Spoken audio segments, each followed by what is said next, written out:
मराठ्यांना आरक्षण जर द्यायचं असेल तर ते राज्य सरकार देऊ शकतं, राज्य सरकारला द्यायचं असेल तर केंद्र सरकार देऊ शकतं, आणि जर परत एकदा चुकीचं दिलं तर मग सुप्रीम कोर्टात परत कुणीतरी चॅलेंज करणार आणि फेटाळलं जाऊ शकतं. पण या सगळ्यांच्या सध्याच्या सरकारच्या राजकीय गोंधळामध्ये मुख्यमंत्री महोदय शब्द देऊन बसले, छत्रपती शिवाजी महाराजांची शपथ घेऊन सांगतो मी आरक्षण देणार. प्रश्न एवढाच आहे, मुख्यमंत्री महोदयांची भूमिका प्रामाणिक आहे. एखादा सामान्य कार्यकर्ता ते मुख्यमंत्री पदावर गेलेला माणूस समाजाशी गद्दारी करू शकणार नाही, कारण समाजाच्या अडचणी खाचखळगे हे सगळे त्यांना माहिती आहेत. इथपर्यंत आम्हालाही मान्य आहे. पण ओबीसींना त्यांच्या हक्काचं हिरावून घेऊन ओबीसींचं मराठ्यांना द्यायचंय का मराठ्यांना स्वतंत्र आरक्षण देऊन परत माननीय सर्वोच्च न्यायालयामध्ये ते फेटाळून लावायचंय का? मग मुख्यमंत्री महोदयांनी जर खरंच छत्रपती शिवाजी महाराजांची प्रामाणिकपणे शपथ खाल्ली असेल तर मग सरकार गांभीर्याने आरक्षणाच्या मुद्द्याकडे पाहतं का? हा सगळ्यात महत्वाचा प्रश्न आहे. कधी कधी मनात अशी चुनचुन वाटते किंवा शंका निर्माण होते, खरंच RSSला, भाजपला, माननीय देवेंद्र फडणवीसांना मराठ्यांना आरक्षण द्यायचंय का? आणि द्यायचं असतं तर मग त्यांनी दिलेलं सर्वोच्च न्यायालयामध्ये फेटाळलं कसं काय गेलं? सर्वोच्च न्यायालयामध्ये ज्यावेळेस उद्धव ठाकरे मुख्यमंत्री होते त्यावेळेस जी अटीतटीची लढाई होती, तुम्ही महाराष्ट्राचेच नेते आहात, सत्तेवर नसले म्हणून तुम्ही त्यांना मदत नाही करायची, टेकन नाही द्यायचं किंवा समाजाचा सत्यानाश करायचा, असं काही षडयंत्र असू शकतं की त्या सरकारचे त्याचे नैतिक अधिकार असतो म्हणून द्यायचं असतं. पण शिंदे साहेबांनी शपथ खाल्ली. शपथ ही खोटी नसावी, छत्रपतींची शपथ आहे. छत्रपतींची शपथ एका मावळ्याने घेतली म्हणजे त्या विचाराशी प्रामाणिक राहावं लागतं. हा सगळ्यात महत्वाचा मुद्दा. पण मुख्यमंत्री एका जातीचे आहेत का?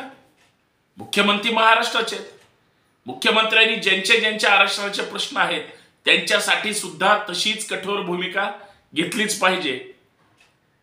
कोणतरीच सरकार धार्जिणे लोकच जर उद्या न्यायालयामध्ये याच आरक्षणाच्या विरोधात गेले तर कुणाशी बोलणार?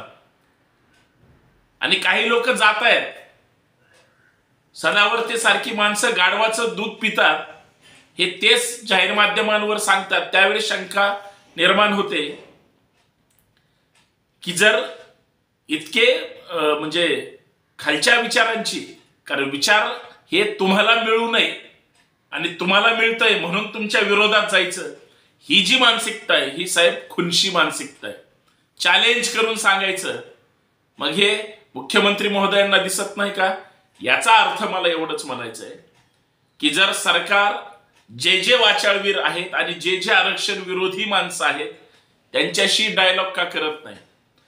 साहेब तुमची भूमिका प्रामाणिक आहे, कदाचित तुम्ही घ्याल सुद्धा, कारण जनतेचा तसा रेटा त्या ठिकाणी निर्माण झालेला आहे. एक मनात जो जरांगे पाटील नावाचा व्यक्ती जर सरकारला नतमस्तक व्हायला लावतो, सरकार भी झुकती है, सरकार को झुकाने वाला चाहिए, हे साधं सरळ गणित आहे. पण त्या छत्रपती शिवाजी महाराजांच्या विचारांशी, शपथेशी प्रतारणा जर कुणी केली तर मला नाही वाटत समाज सुद्धा ह्यांना नीट त्या ठिकाणी सोडेल. कारण ज्या पद्धतीचं गावगाड्यातला मराठा समाज पेटलाय. मुख्यमंत्री महोदय, तुम्ही छत्रपतींची शपथ मावळ्यासाठी, रयतेसाठी घेतली. मग मराठा आरक्षणाचा प्रश्न असेल, धनगर आरक्षणाचा प्रश्न असेल, महाराष्ट्राच्या सामाजिक सलोख्याचा प्रश्न असेल, सगळ्यात महत्वाचं काही तथाकथित लोक, मंत्री ओबीसी नेते म्हणून स्वतःला स्वयंभू म्हणून घेतात. ते मराठा विरुद्ध ओबीसी, ओबीसी विरुद्ध मराठा, मराठा विरुद्ध धनगर, धनगर विरुद्ध मराठा वाद लावण्याचं षडयंत्र त्या ठिकाणी सुरू आहे. आणि ही लोक आमदार असतात, ही लोक मंत्री असतात, ही सरकार धार्जिणे असतात, सरकारमधले असतात, सरकारचे सहयोगी असतात. ही सगळी माणसं जर फक्त समाजाचे लचके तोडण्यासाठी आणि स्वतःचा स्वार्थ साधण्यासाठी जर काही कांड करत असतील तर मायबाप सरकारने महाराष्ट्रातल्या जनतेच्या हिताचा सुद्धा निर्णय घेतला पाहिजे, त्याचे विचार केले पाहिजे. तसं होताना दिसत नाही. महाराष्ट्रातला गावगाड्यातला जो समाज आहे, जो तरुण पोर आहे, तरुण पोरी आहेत, ज्यांना शिक्षणामध्ये, नोकरीमध्ये किंवा एकंदरीत जगण्याचा जो काही मूलभूत हक्क अधिकार आहे त्यापासून वंचित राहतात, म्हणून ते फ्रस्ट्रेशन मध्ये आहेत.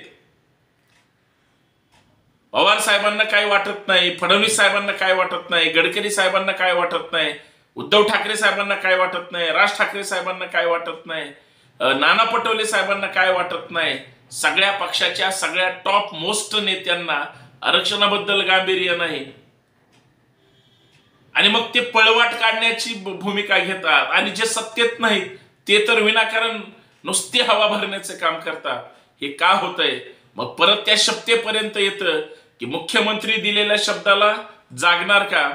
हिवाळी अधिवेशन सुरू झालंय, चर्चा झाली रात्री 1-1 वाजेपर्यंत नागपूरच्या त्या अधिवेशनामध्ये. फलित काय निघालं? खरंच चर्चा इमानदारीने केली का? सगळे सत्ताधारी, सगळे नेते आणि सगळे त्यांच्या पक्षाचे कार्यकर्ते जर सोयीनं लचके तोडणारी भूमिका घेत असतील आणि कदाचित सगळ्यात महत्वाचं जर ठरवून काही गोष्टी करणार असतील, तर मग इथं संशय निर्माण होतो. तो संशय कुणामुळे निर्माण होतो?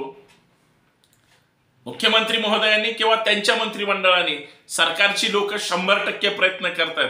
मी अजिबात म्हणणार नाही सरकार प्रयत्न करत नाही. सरकार प्रयत्न करतंय, फक्त तो बिनकामाचा नसू नये. कारण आता ज्या नोंदी सापडल्या किंवा ज्या नोंदी हे केल्या, ह्या सगळ्या जरी खऱ्या असल्या तरी काल एका तथाकथित त्या डुचक्यांनी सांगितलं, जरी हे सगळं झालं तरी उद्या कोर्टात चॅलेंज करू शकतात, मिळालेलं परत वापस दिलं जाऊ शकतं. याचा अर्थ काय? याचा अर्थ भावनांशी खेळण्याचा प्रकार महाराष्ट्रातल्या राजकारणामध्ये राजकारण्यांकडून केला जातोय. कुणी तुम्ही आम्ही बोलणार आहोत की नाही? विनाकारण एखादा आंदोलन जाणीवपूर्वक भरकटून किंवा त्याला वेगळ्या मार्गाने कुठेतरी पाठवून आंदोलन बदनाम करण्याचे सुद्धा षडयंत्र काही तथाकथित लोकांकडून होते. म्हणून मुख्यमंत्री महोदय समाजाच्या हिताचं जे राज्यघटनेने तुम्हाला मूलभूत हक्क अधिकार दिलेत रयतेसाठी वापरायला, ते हक्काचे असले पाहिजेत आणि ते संवैधानिक असले पाहिजेत. त्याच्याशी दगाफटका करू नये. कारण जर समाजाशी दगाफटका झाला, मायबाप सरकार असतं, सगळ्या समाजाला सांभाळून घेऊन त्यांनी पुढचं राजकारण समाजकारण करायचं असतं आणि तेच नाही झालं तर मग मात्र घोळ होऊ शकतो. म्हणून आम्हाला माहिती आहे तुम्ही शून्यातून मुख्यमंत्री पदापर्यंत किंवा कुठलाही नेता खालून जर वर गेला असेल, समाजाचं दुःख त्यांना माहीत असतं. फक्त ते घेतलेल्या शक्तीशी त्यांनी प्रामाणिक राहावं आणि समाजाचं हित बघावं, एवढीच काय ती अपेक्षा आहे. तर समाजाचं भलं होईल. सगळ्या समाजाचे जे प्रश्न सरकारकडे प्रलंबित आहेत, मग ते मराठा आरक्षण असो, धनगर आरक्षण असो, अजून कुठला असो, तो सोडवला गेला पाहिजे. आणि तो न्यायिक मागण्या आहेत, त्या कुणाच्या हिसकावून घेणाऱ्या नाहीत, तर त्या हक्कासाठी लढतायत. बाकी आपण सुज्ञ आहात. धन्यवाद.